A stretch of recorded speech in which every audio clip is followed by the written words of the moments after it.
Up next, Take Two Reviews, starring Jake Pyre and Paul Malone.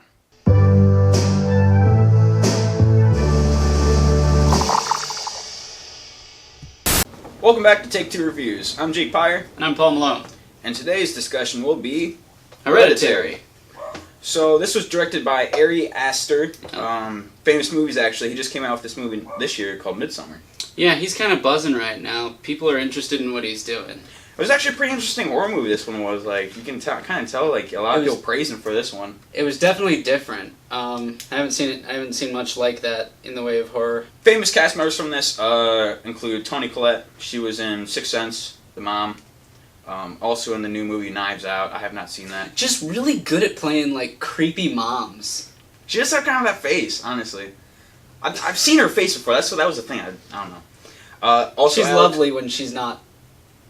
Yeah. Being crazy. Yeah. Fucking possessed motherfucker. Anyway, Alex Wolff, I have never seen anything with him in it except for this. Yeah. Pretty good actor, honestly. He had to play that messed up character, honestly. So yeah, that was a really emotional character, I feel like, for him. Yeah, that was a powerful performance. Like, yet you really had to see him go through a lot. Yeah. And yeah. Oh yeah, it was, and he did a good job portraying it all too. All the trauma that he had to go through. Oof. All that terror, psychosis, man. That ending, man, that was. Well, we've got like different elements of horror working together here. We have like just psychopaths and mental illness, because crazy people alone is a scary thing. Right. You have like this demon horror. Yeah, it's like spiritual, religious, supernatural stuff that we can't really comprehend or know what's going on. And then we also have this like societal askewness of like this underground society working against us, right, controlling us. Yeah. So it's all these things together that kind of are horror in this movie. I like that. Not a light ending there. No. Did not leave you with a good feeling in your heart at the end of this one. No. A lot of stories, like things turn out okay, but not always. Not always. That's the key word in this situation. Yeah. This is a lose for the home team. Yeah. So, we're gonna sleep on this movie. We're gonna come back and give our overall reviews of it. What a movie, though. Yeah. What a movie. We'll have more for you later. We just slipped on Hereditary, and we're about to give it our rates. Yep. You ready? Time to put it through the system. Screenplay. What'd you think? Everything was very meticulous. Had a slow build up, but I mean, all that you saw was important to the plot. There were some shots and some moments that we kind of lingered on that I don't really felt I got any meaning out of. You really have to pay attention to this kind of movie in order to get, because a lot of like key parts happen like almost like instantly. You don't even know that happened. I think some of my favorite moments are things that happen off screen, like the body just thudding at the end. We don't see him just. Oh, that. Yeah. Well, obviously she's like. I don't think the story here is especially unique as much as it's presented in a unique way. Well, I kind of think that the story is probably the better part of this whole movie, because it's almost like very different from newer horror movies now. Like horror movies nowadays are all special effects and gore and just a lot of blood, and it's like the mental scares are the best part of the movie. Yeah, I think. Exactly. There were some horrific visuals in this movie, but I don't think the horrific visuals was the scary thing. No, it's more the psyche behind it. Like this could very well happen to people. I guess. Like there were a lot of scenes where it's like, oh, this is happening. Oh, okay, no, it was just hallucination. So like you don't know what's happening moment to moment, what's real. So I will give this above average for screenplay, just because it's very different from newer horror movies nowadays, and I like that a lot. I like the psyche horror behind it. The dialogue needs some work. Some of the dialogue needed work. Yeah, for me, definitely. It didn't always feel like the way that people would talk, and to be honest, maybe the idea behind that is like these people are not acting naturally; they're being influenced, they're being controlled. They're having their strings pulled at, so maybe it makes sense that they're not behaving naturally. Well, I think that was part of the thing. It kind of throws you off when a family's not acting the way a family should be acting. So I'll give this like a 6 6 or 7. I can sit with 6. Acting. Like I said, Alex Wolff, first performance I've ever seen him do, and I was pretty sold on his performance. I think he portrayed him rather well for someone who goes through all that. Which also another great performance, Toni Collette. Mm-hmm. Good to see her back. Yeah. Spooky mom, OP. Okay, what about the dad? Because something about dad I noticed is, like, he doesn't really have a whole lot going on. A lot of the stuff throughout the movie, like, I'm watching freaky things go down, and dad's just there, like, oh, what is this? Oh. Like, dude, that's the first time you've seen this stuff before. You should be like, yeah. Not like, hey, don't do that. We can't have demons in this house. So, yeah, like I said, I'll give this a 7 because I liked Alex Wolff's portrayal a lot, not gonna lie. That kind of sat on me. Score, man, they really like those horns. The whole score felt like just buzzing. Yeah. There was nothing really, special about the score because every other horror movie has the same, boom,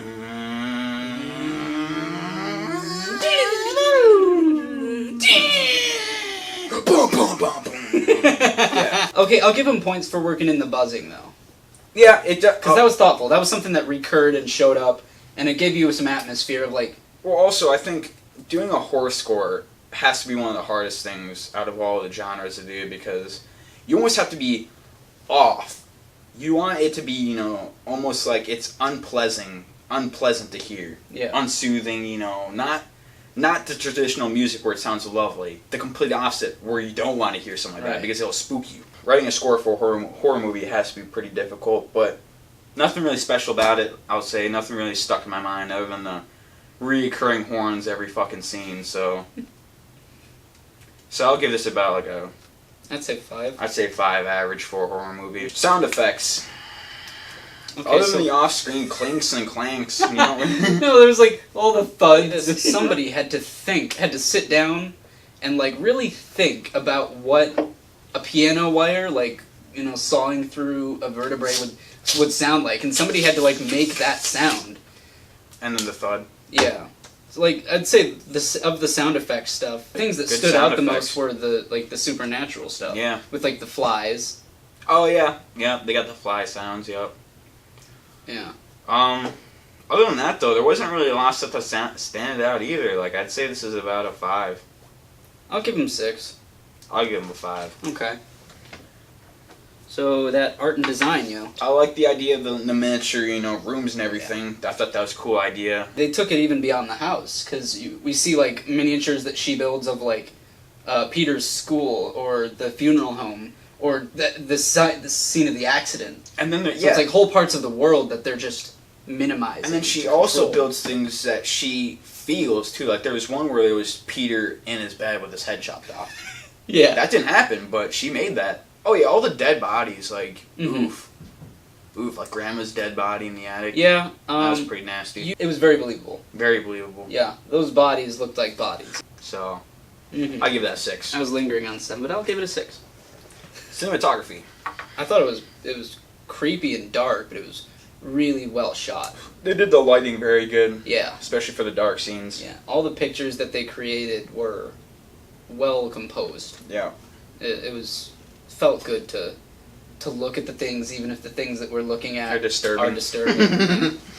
Yeah. There were a few shots that, like, surprised me. Like, I hadn't seen a shot like that before. There were a couple of those that stood out. But it was mostly stuff to do with the models. Yeah. Like, just transitional stuff with the models. They didn't do anything really bad, per se, that I'd point out, but they didn't really necessarily do anything, like, really superb.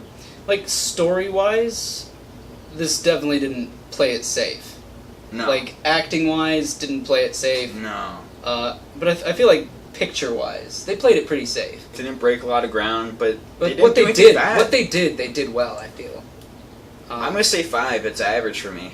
I'll give this one a 7, and I'm gonna say the height of that is for the clarity on the visuals, because like it's hard to get special effects like gore done and like just show it and look at it. Special effects. Other than the gore. There was something else, though, with that. Oh, wait, the lights! Yeah! Yeah! Okay. The only thing I could think of is that was, like, something to do with them being Payman's possessed. influence. Yeah, that's what I'm saying. Like, every time we saw that, it was like, oh, Payman's coming through. Well, because you see that right before the mom gets possessed, too, at the end. She's like... I like gore done well, and, like, unapologetically. And, like, I like overdone gore because it's fun, but I don't even think this gore was overdone. This gore was, like, just horrifically real. They was on point. They didn't do any unnecessary scenes with, you know, that stuff.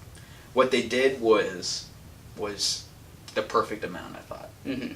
For a horror movie. For the gore, because I love it, and for the subtle effects.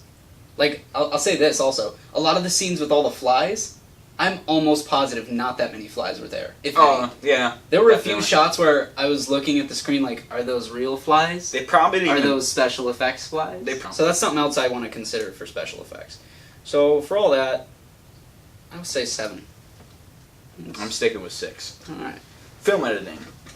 One part I will point out is when the mom's talking to Peter in his room, and she's basically saying, like, I never wanted to have you, all this sort of stuff, and... Yeah. And then it kind of, like, cuts back and forth, them arguing, and then it cuts to Peter, he's sopping wet, and it cuts back to Mom, she's sopping wet, and then she lights a match, like she said in her one story with the AA club. That was a cool edited part. There were some real neat transitions between... Where the girl gets her head chopped off, I thought that was cool, too. Mm-hmm. You see the pole coming, and she's like, and then it cuts back to her head, just like with ants. Oof. You want ants? Because that's how you get ants. That is how you get ants. That is how you get ants. So I'd give this about average. 5, 6. 6, just because I mentioned something good about it. I'll say 5, because although, I think there were some good editing choices made, there were also things that I was like, why was that shot included? Why did we hold on that? Why did we cut to that? Facts. You know, maybe I don't have the whole picture, maybe I don't understand everything, but I don't. Picture overall now. Well, I thought this was a good horror movie. I liked the horror movie. You know what? Hereditary took a lot of risks. And they did something that not a lot of horror films do. Made a different kind of story, I guess. Right. Showed it in a different kind of way. Different elements, like you were saying. Yeah, I like it's not just one aspect of horror. There's different things intertwining. So all, horror genre fans can like this movie. This was like Poltergeist, Inception, and Rosemary's Baby all rolled into one. Yeah, a little bit. I don't know. I'd say I'd give this a little bit more than average, so I'd give it like about a 12.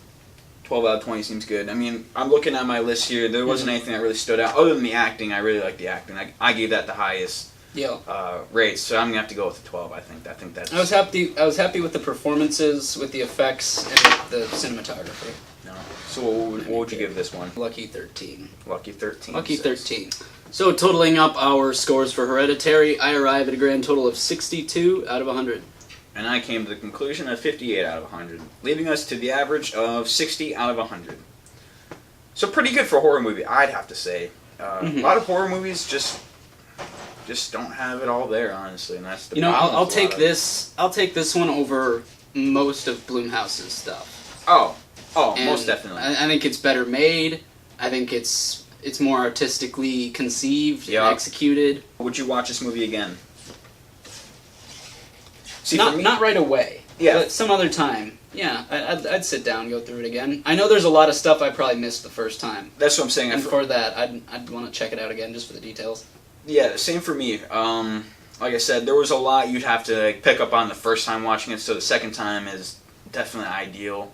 You'd probably get a lot more from it watching it the second time than you do the first. So, and to end our little thing here, we're gonna end it with a quote. Here's your quote for you. Max, get my cloak. What's that from?